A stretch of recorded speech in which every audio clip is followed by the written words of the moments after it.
Sobat Bank Kalsel yang tercecer atau kehilangan kartu ATM Bank Kalsel tentunya kada usah panik. Secepatnya melakukan pemblokiran dengan cara menghubungi call center Bank Kalsel di nomor 0800 1122 000 atau langsung datang ke Bank Kalsel cabang terdekat. Sekedar informasi, bila ATM Bank Kalsel kada ada kaitannya lawan mobile banking Bank Kalsel, walaupun tanpa kartu ATM tetap masih bisa melakukan transaksi melalui Axel by Bank Kalsel. Sobat Bank Kalsel nang tercecer atau kehilangan kartu ATM Bank Kalsel tentunya kada usah panik. Secepatnya melakukan pemblokiran dengan cara menghubungi call center Bank Kalsel di nomor 08 00 11 22 000 atau langsung datang ke Bank Kalsel cabang terdekat.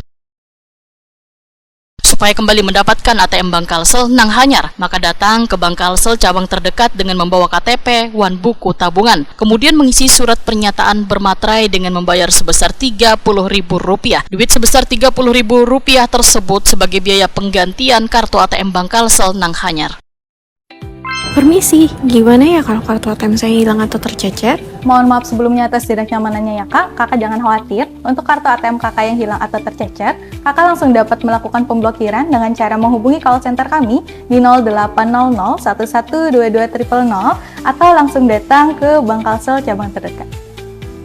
Dan untuk mendapatkan kartu ATM baru, kakak bisa langsung datang ke Bank Kalsel cabang terdekat dengan syarat membawa KTP dan buku tabungan ya kak.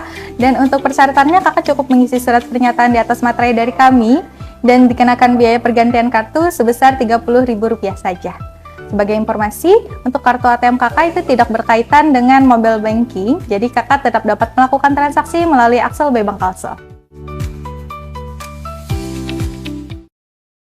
Sekedar informasi, bila ATM Bank Kalsel kada kaitannya lawan mobile banking Bank Kalsel, walaupun tanpa kartu ATM, tetap masih bisa melakukan transaksi melalui Axel by Bank Kalsel.